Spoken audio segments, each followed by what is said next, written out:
secara umum itu memperkenalkan bahwasanya dalam Islam ada satu titik, ada satu bagian ilmu yang sering diacuhkan. Dan sampai sekarang pun saya lihat masih banyak dari teman-teman mahasiswa ini yang kurang menoleh hal ini. Ya dianggap sebagai pelajaran yang mudah. Ya, karena sesuatu yang berhubungan dengan keseharian. Apa itu? Apa itu? Ya nggak tahu apa. Itu adalah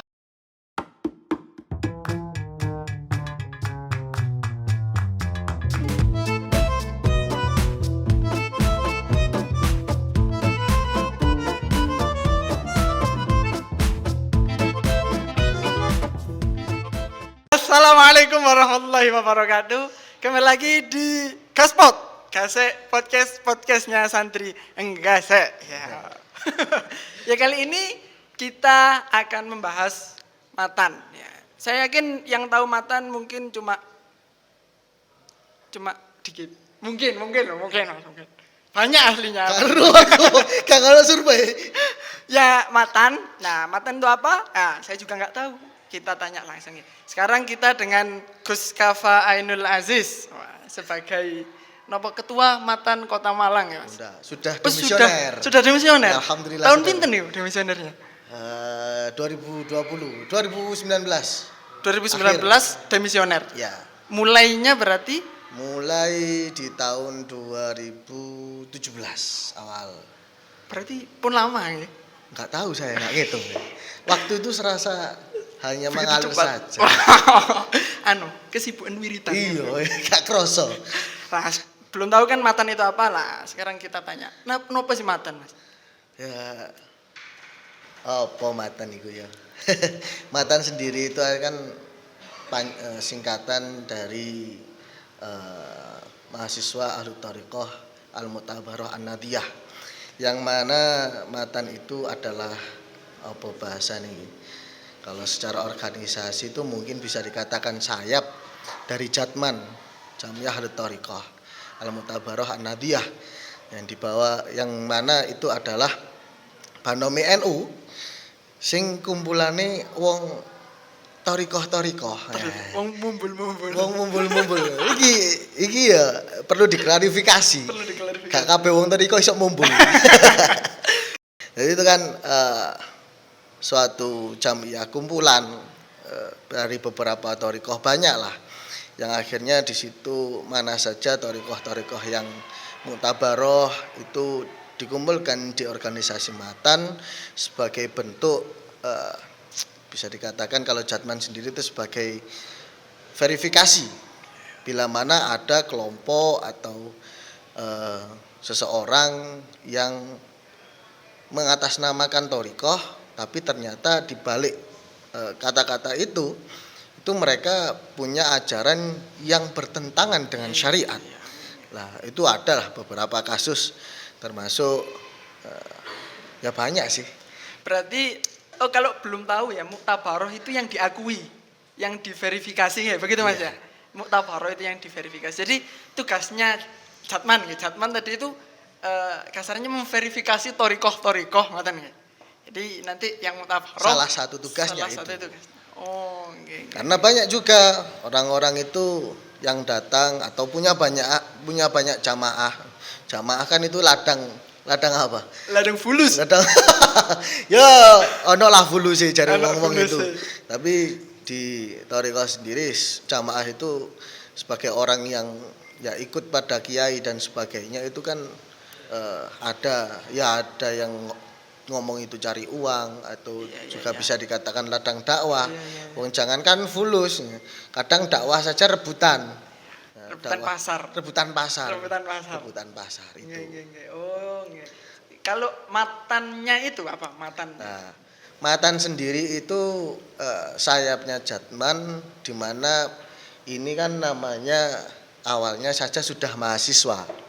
Nah, itu kalau lihat kronologi dulu terbentuknya itu memang ada satu urgensi yang mana beliau matur dan Habib Lutfi Asmone Dr. Hamdani itu matur bahwasanya di kampus-kampus entah itu organisasi apapun termasuk organisasi yang berlabelkan Islami itu kok luwih akeh kegiatan sing bersifat apa ya? Yo organisasi pada umumnya lah. Tapi kok akeh sing gendaan. Nah, terutama itu. Jadi kan ya semoga saja ndak ada kalau di kita ya di lingkungan kita, di lingkungan Malang ini insya Allah semua anak-anak organisasinya insya Allah baik-baik semua. Tapi kalau di Jawa Tengah di mana itu katanya walaupun berorganisasi itu kok ya diam-diam moro-moro punya suami, diam-diam menyelubung. Diam-diam menyelubung dan sebagainya. Itu suatu urgensi akhirnya didirikan Matan. Nah, akhirnya adalah mahasiswa Ahlul Thariqah. Jadi memang targetnya adalah untuk menyusup ke mahasiswa. Iya. Jadi modelnya kayak membersihkan dikit-dikit ya. Iya, bisa dikatakan gitu. Iya. Tugasnya Matan sendiri secara umum itu memperkenalkan bahwasanya dalam Islam ada satu bagian ilmu yang sering diacuhkan. Dan sampai sekarang pun saya lihat masih banyak dari teman-teman mahasiswa ini yang kurang menoleh hal ini. Ya dianggap sebagai pelajaran yang mudah. Ya, karena sesuatu yang berhubungan dengan keseharian. Apa itu? Ya nggak tahu apa. Itu adalah tasawuf. Nah, tasawuf itu kan terdengarnya menakutkan bagi anak-anak muda. Terdengar sufi. Sangat sufi sekali. Nggak rapi. Hidup di padang pasir. Ikut-ikut gali-gali pasir. Gali-gali pasir. Dan sebagainya. Banyak kan itu kan dosanya orang-orang tua-tua yang ikut thariqah terus gak nikah ya. Akhirnya anak-anak muda itu ya malah terimage. Aduh thariqah kok gak rapi. Gak karo ayange Mas. Karo ayang. Gak ngerasa nikmatin dunia. Iya. Itu kan gak seperti itu hasilnya kan. Secara dalam Islam, dalam dunia pondok kita kan sudah mengenal apa itu iman, apa itu Islam, apa itu ihsan. Nah, iman dan Islam ini sendiri kan sudah menjadi suatu kewajiban. Di mana iman ini terbungkus dengan ilmu kalamnya, ilmu tauhid. Sampai belajar Aqidatul Awam ya jelas toh. Aqidatul Awam. Yang kedua masalah Islam, syariat, fikih dan sebagainya. Fathul Qorib ngelontok lah arek santri, masa ya orang. Fathul Muin Fathul Izar apa maneh kebuka. Pemana iku kebuka mesine Fathul Izar ya kan.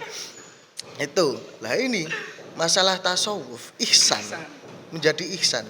Itu jarang sekali orang yang memperhatikan. Apalagi di dunia santri mungkin lebih tenar, lebih seneng apalagi kalau ngomongkan Basul Masail.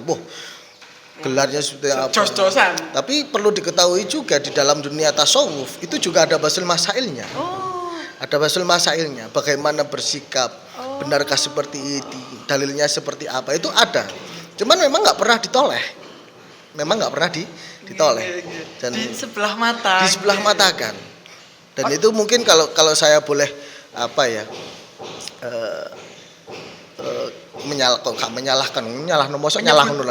boleh menyebut itu adalah buah dari pemisahan ilmu tadi. Saya pernah dengar dari salah satu guru saya, wong pinter syariat tapi nggak punya tasawuf bahaya. Iya. Jadi gini, mungkin ada beberapa kasus yang akhirnya menggemparkan dunia. Contohlah yang paling terbaru kemarin kasus, ini ngomongin kasus gak apa-apa ndok gini. Kok disomasi. Kayak kemarin kasus dari PN Surabaya, ya ini titik-titik lah. Titik-titik. PN Surabaya ngomong bahwasanya mereka menyarankan ke Dispenduk Capil untuk menyatat satu pasangan yang mereka menikah Beda agama. Wah. Dan itu diangkat sekarang di MK, nggak tahu sekarang perkembangannya seperti apa ya. Itu lucu sekali. Itu lucu sekali. Lah ini dari titik hukum ya, melihat dari kejadian itu loh, sing satu pasangan iki nikah secara Islami iya, secara Kristen iya. Dan itu kalau ngomongkan undang-undang di KUA-nya pernikahan itu wah iki ngomong hukum, aku duduk wong hukum iki. Nah, tapi ini urgensi. Penting. Dadi ulama itu kudu gak harus alim fikih tok. Yo alim sembarang kalir. Terutama kedokteran, sosial dan sebagainya. General. Itu menjawab apa? Menjawab kebutuhan masyarakat lah. Terus sampean ditakoni kula ngapunten kula gak duwe dhuwit ya napa? Ya ndo dagang. Lah pripun dagange ya ngene. Ya sapi kula kena PMK. Nyuwun suwuke. Lek suwuk tok ya gurung mesti iso.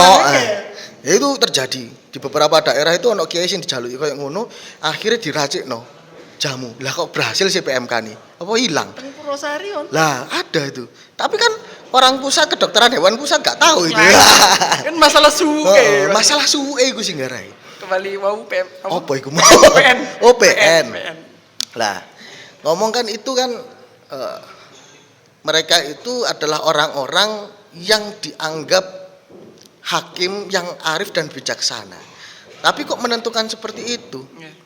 Jadi di tulisan di undang-undangnya itu kalau nggak salah pernikahan itu dianggap sah atau dinyatakan sah bila sesuai dengan aturan agama tersebut. Nah, karet sekali, biasa Indonesia, karet sekali. Tapi di Dispenduk Capil itu ada peraturan nggak boleh mencatat pernikahan beda agama. Lagi ya apa? Beda berarti. Beda, akhirnya diangkatlah ke MK. Lah ini hal yang lucu. Secara hukum mereka bisa ngotak-ngatik. Bisa ngakali hukum. Tapi mereka lupa titik tasawuf bahwasanya hukum ini harus hati-hati. Mereka lupa. Loh, Islam tok. Lek Kristen tok. Dan kita juga sepakat dari lama bahwasanya di Islam bolehlah menikah dengan ahlul kitab. Ahlul kitab di situ ya bisa jadi Yahudi atau Nasrani. Tapi ulama-ulama dulu sudah sepakat gak ono wis anak ahli kitab itu sudah habis. Nah itu kan nah ini ada apa? Urgensinya kan ya kurang akhlaknya nang ilmune, kurang akhlaknya pada apa? Tanggung jawabnya dia pada Allah juga. Punya ilmu tapi nggak ada tasawufnya. Bahaya. Akhirnya ngotak-ngatik. Kalau di daerah saya itu ada Mas. Jadi kan ada Hindu sama Islam gitu. Lah itu mereka kalau banyak yang menikah beda agama itu banyak, bener-bener banyak. Ya mungkin dikatakan banyak lebih dari 5 biasa gitu. Mereka itu kalau mau nikah, misalkan cowok sama cewek, cowok Islam, cewek Hindu. Ceweknya masuk Islam dulu. Nikah balik Hindu mana? Lah itu kan contoh ngakali hukum. Ya secara hukum sah mungkin sah. Tapi kan bahkan ada satu pelajaran tentang pernikahan beda agama itu dari salah satu film. Saya penggemar film. Kalau nggak salah itu film 2009 atau 2000 berapa lah, mungkin dicari. Itu judulnya Cinta. CI dalam kurung T N cinta. Cinta cuman T-nya itu dikurung. Jadi kalau dihilangkan Cina. Jadi memang ada intrik di situ. Itu ada satu kalimat dari si cewek yang Islam itu menggugah hati saya banget. Menggugah hati banget. Nikah sama gue yuk, katanya yang cowok. Kurang lebih gitu. Dijawab sama yang cewek, "Hah? Nikah sama lu? Kalau nikah sama lu, Tuhan gue aja berani gue hianatin, apalagi lu nantinya." Itu sangat menyentuh sekali. Itu sangat menyentuh sekali. Itu pelajaran hidup saya. Ketika kita berani untuk menentang atau mengkhianati Sang Maha Pencipta, maka kita akan berani untuk mengkhianati siapapun. Nah, itu sangat istimewa sekali film itu. Itu memang membreakdown pernikahan agama memang. Tapi itu kata-katanya sangat boleh lah, silakan dilihat nanti. Cari di YouTube ada mungkin. Sangat ya. Iki Mates gitu. iki bahas matan tadi ini bahas rabi ya apa? Balik ke matan, Pak. Berhubung sampean eling Itu Pak. bahas tasawuf ya, Bahas bahas tasawuf. Ketika orang nggak punya keilmuan yang tinggi, hukum dan sebagainya, tapi tidak dibarengi dengan tasawuf, maka itulah yang terjadi. Ya. Pentingnya matan. Pentingnya matan pada akhirnya. Penting sekali ikut matan itu. Penting sekali ya. Kalau kan matan ini bergerak di mahasiswa guys. Kan gini, Thorikoh kan banyak, ada Naksabandia, ada Syadili, ada macam-macam. Lah itu apa di mahasiswa ahli Thorikoh di organisasi ini, apa cuma satu Thorikoh, apa banyak Thorikoh? Kalau misalkan banyak Thorikoh, itu apa mereka kalau misalkan khususnya atau apa, itu ikut Thorikohnya sendiri-sendiri, itu ikut mursyidnya sendiri-sendiri, apa di matan ini ada rutinan seperti itu gitu? Oleh nyemut rokok sih. Boleh. Namanya gak rokokan. Kalau tak ngopi. NU korah. Ya NU yang ini iki. Tadi bener-bener tengah-tengah. Ngaromno rokok yoga, ngelarang rokok yo ndak ya. Kalau NU sing NU smoking. NU smoking. Apa mau pertanyaannya? Tentang kan torikohnya banyak. Torikoh itu kan memang banyak. Okay. Di Exilio dia Torikoh sendiri yang dikeluarkan oleh Bayi Soleh Ngalah itu ada insya Allah sudah diupdate lagi sekitar 50-an Torikoh dan itu semua adalah Torikoh yang memang sampai saat ini adalah Torikoh yang mutabaroh dan itu adalah suatu pengetahuan yang akhirnya saya sebagai orang yang bodoh itu menemukan bagaimana cara kita bersikap dan memahami orang lain dalam beragama. Podo-podo Islami itu karena opo. Oh, ternyata tanda kutip. Perjalanan setiap orang, hati-hati di jalan perjalanan. Perjalanan setiap orang dalam beragama itu memang beda-beda ternyata. Akhirnya banyaklah Thorikoh itu. Lah, matan sendiri ya, karena teman-teman mahasiswa ini enggak banyak yang tahu Thorikoh atau enggak banyak yang mengenal tentang Thorikoh. Kebanyakan tugas kita hanya mengenalkan. Lalu setelah masalah mengenalkan kita taklim di situ. Kok taklim kayak sebelah hai, liko. Kita jagong lah. Kita nyangkruk berbagi ilmu dan sebagainya. Itu titik di mana ketika kita berkumpul ketika memakai bendera matan sebagai kumpulan mahasiswa ahli Thorikoh. Atau mungkin ada beberapa kayak yang kemarin kita mengadakan itu ijazahan kitab. Oh, ada kados-kados. Ada. Itu salah terserah programnya itu, terserah masing-masing. Yang penting yang intinya kita di dalamnya itu mengenalkan dan belajar. Siapa yang tidak tahu bertanyalah, yang tahu beritahulah. Sesimpel itu kita di sana. Sharing. Cuman pada intinya banyak yang tidak tahu apa saja yang di dalam Thorikoh itu apa saja. Ada yang menyebut guru itu guru mursyid. Ada yang menyebut batal dan sebagainya. Itu kita sharing semua. Dan bagaimana kita harus bersikap ketika kita menemukan beberapa hal yang nyeleneh mungkin. Nah, seperti misal fenomena di Indonesia, kita ini Islam sekarang bisa dikatakan terbagi. Ada sing mengatasnamakan garis kencang ya. Ono sing garis menggak-menggok, meleot-meleot. Ono sing garis ngelentruk kaya sapi PMK ngono ya ono. Iki santri sing turu-turu. Santri turu-turu. Ya Islam. Sembayang sopo jam 7. Ya iku Islam bener. Banyak. Nah, di situ akhirnya saya menemukan bahwasanya beliau-beliau yang mengatasnamakan NU garis lurus atau Islam garis lurus ini adalah memang orang-orang beliau-beliau yang memang pada dasarnya mereka berthorikoh yang thorikohnya memang menekankan syariat secara penuh. Gak iso ditugel wis, gak iso ditugel. Nyel. Tapi ya gak salah. Gak salah, itu benar. Dan itu adalah dakwah mereka untuk menyampaikan. Dan kita pun ketika mereka menyampaikan, aku ya mendapatkan ilmu dari mereka. Ya karena salah, tergantung kita bersikapnya seperti apa. Nah, itu ada banyak sekali. Ono sing toriko sing joget-joget. Ono toriko sing joget-joget. Mungkin orang yang nggak tahu itu dianggap aneh. Ono sing mungkin dianggap hanya sebagai seni kayak tari sufi. Padahal sing Dok Malang sendiri itu juga ada torikohnya, torikoh sufiah, kalau tidak sufiah ada. Nah itu kan semua hal-hal yang tidak dikenal.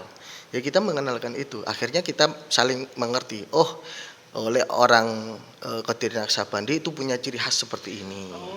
Orang Sadili punya ciri khas seperti ini. Orang Torikoh Halawiyah, Satoriyah seperti ini. Itu kita mengenali semua. Dan mungkin ada Tijani dan sebagainya, itu kita mengenali semua. Dan kita sebagai orang sing mengerti dan berpendidikan lah, tahu ciri khas mereka. Kita nggak boleh menjustifikasi mereka. Wah, torikoh kok joget-joget. Kamu kok ngini? Cari ngadep pangeran, kok malah munyer-munyer, malah seneng-seneng. Nah, itu adalah hal sing akhirnya saya pelajari. Saya mengerti, oh, kenapa mereka seperti itu? Kenapa Islam yang ini seperti itu? Akhirnya saling mengenal. Jadi Matan ini membawai banyak torikoh, banyak maksudnya anggotanya ada yang torikoh ini, ada yang torikoh ini, ada yang torikoh ini gitu. Jadi kalau dinamakan membawai tidak ya. Kita di dalamnya itu banyak torikoh memang. Di dalamnya banyak torikoh. Kita sharing, kita berbagi pengalaman. Yang paling kita sering ketemu adalah kita berbagi hikmah. Apa saja kejadian-kejadian ketika suluk, ketika kita menjalani kegiatan toriko. Misal ono sing ya wallahu alam ya, ada sing sowan nang mbah nang makome wali iki, aku inginane ditemoni lungguh bareng dep-depan. Loh, kita nggak percaya. Karena mereka berseperti itu, mereka punya ciri khas sendiri-sendiri. Dan mereka mendapatkan itu sah-sah saja. Kita sing gak entuk ya aja iri ngono lho. Beda-beda. Nggih, paham. Memang jalannya torikoh, setiap torikoh itu memang beda. Beda. Dan ketika kita kumpul ya itu, kebanyakan kita berbagi hikmah. Ono sing duwe masalah, curhat ini. Oh iya lek cari mursyidku ketika ono ketemu kejadian seperti itu, maka seperti ini. Ketika memang kan tasawuf ngoten Mas. Iya. Tasawuf lebih ngoten. Iya. Masalah hati. Iya, itulah torikoh, itulah tasawuf. Dan itu kita pelajari di Matan. Yo ojo dikira dukun. Yo ono sing dukun ono. Tapi tidak semua. Kebanyakan ya kita belajar tentang akhlak, tasawuf dan sebagainya. Kebanyakan gini, saya kan mungkin di daerah saya itu banyak sing ikut toriko. Enggak banyak tapi mungkin bisa dikatakan lumayan banyak untuk ukuran desa. Tapi ya memang mursyidnya beda-beda. Ada yang di Gresik, ada yang di Ngalah gitu. Lah mereka itu sebagian besar mengakui kalau setelah ikut toriko, ya masih toriko kan wiritan tok ngoten sih. Mungkin setelah khususnya dikasih ceramah dikit ngoten tok. Tapi mereka merasakan lek tenang gitu. Ya wis, ngono wis bene. Wis biasa, kayak enggak susah. Memang mereka merasakan gitu. Napa jenengan nggih merasakan gitu apa? Jadi curhat yang paling nikmat itu adalah curhat kepada Sang Pencipta. Ya bagi yang galau, bagi yang ikut toriko. Nah, itu adalah hal yang paling nyaman menurut saya. Jadi seseorang yang ikut toriko setelah ngikuti suluk dan sebagainya itu kan memang kebanyakan adalah orang-orang yang notabene tua-tua lah. Tua-tua. Kita sadar kita sebagai manusia nggak semakin tua semakin damai, tapi semakin tua semakin bertambahnya umur semakin kompleks juga permasalahan kita. Makanya bisa ya secara logis saja kalau orang-orang yang ikut thariqah yang tua-tua ya sudah berumur mereka ikut thariqah terus habis suluk atau habis kholwatan itu mereka merasa tenang, enjoy dan sebagainya karena memang itu adalah hiburannya orang tua-tua yang islami. Gak mungkin kan orang tua-tua sing islami nang diskotik. Nogel. Nogel tambah sumpek tambahan. Tandaan. Dan sebagainya. Itu kan yo malah nambahin masalah. Ya itu adalah hiburan kita sebagai orang Islam mendekatkan diri pada Allah itu harus kita sadari adalah sebuah titik di mana kita mendapat hiburan kesenangan duniawi yang hakiki. Lah arek enom-enom ojo ndelok iku sebagai bentuk wis wiritan gak enak dunya ndak. Rumangsamu seneng-seneng ndok dunya itu gak nambahi masalah. Ya nambahi masalah. Rasane nang Hollywood enak tok. Ya gak enak. Kadang kena somasi, kadang di penjara, kadang kena gerbek. Nah itu banyak sekali lah. Jadi pada intinya orang siapapun entah tua entah muda ketika seseorang Islam itu berthariqah melakukan suluk lalu mengaku mendapat ketenangan hati itu adalah suatu kewajaran. Orang mana atau makhluk mana yang ketemu sama yang dicintai tidak bahagia dan tidak tenang. Ya. Wong kita ketemu ayang yo seneng kok. Seneng po sumpek ya. Mana ketemu Gusti Allah. Apa mana ketemu sing gawe. Masya Allah sekali. Masya Allah sekali. Masya Allah sekali. Masya Allah. Nggih, Mas. Jadi kalau nate saya pernah didhawuhi sama salah satu guru. Wong ngalim pinter koyo apa lek gak melu thariqah guru ngalim. Guru ngalim. Soalnya kalau katanya soalnya guru ngomong-ngomongan Gusti Allah. Iya. Soalnya guru ngomong-ngomongan. Itu ada seperti itu. Dan alhamdulillahnya kalau saya ketemu teman-teman yang akhirnya mereka mengampu pondok, mengasuh pondok, itu teman-teman yang berthariqah sama yang tidak itu kelihatan. Sing thariqah iki anteng, ayem dan sebagainya. Sing gak melok thariqah goyang. Banyak masalah dipikir dewe dan sebagainya. Anteng di mana turu. Tapi melihat memang karena di thariqah itu ada mursyid dan sebagainya. Mbah Syo dadi kiai iki belum tentu dadi mursyid. Mereka dadi kiai Anda masih punya mursyid. Ketika ada permasalahan karena bergantungnya pada mursyid yang nantinya juga gampangannya dilaporkan nang Gusti Allah dan ada solusi, itu menjadi ketenangan jiwa. Kene wis gak melok mikir lah, kita tinggal melakukan. So cari Gusti Allah. Apa cari Gusti Allah? Gak dede apa cari Gusti Allah malah ono. Rata-rata ya itu kok ngoten. Wis apa cari Gusti Allah wis. Itu enak. Makanya berthariqahlah yang muda-muda ikut matan biar kenal thariqah. Itu statement akhir. Yang muda-muda berthariqahlah ikut matan. Insyaallah hati tenang tidak galau skripsi beres. Siap. Apa cari Gusti Allah, oke? Terima kasih. Kalau ada pertanyaan tentang matan bisa nanti kita tanyakan langsung ke Gus Kafang ya. Komen saja di bawah atau di IG Penpus Ngasek atau di IG Gasek Multimedia atau di IG Gus Kafa. Gus IG-ne nopo, Gus? Apa gitu? Tak private. Nggih, kontroversial ya. Wediku kok keliru nang IG-ne poro-poro yang di sana. Makane ono tagline nih. @KAFAA_01. Nah, engko ono 01 engko nyasar. Oh. Ono sing padha. Banyak. Maksudnya dari Kafa kan banyak.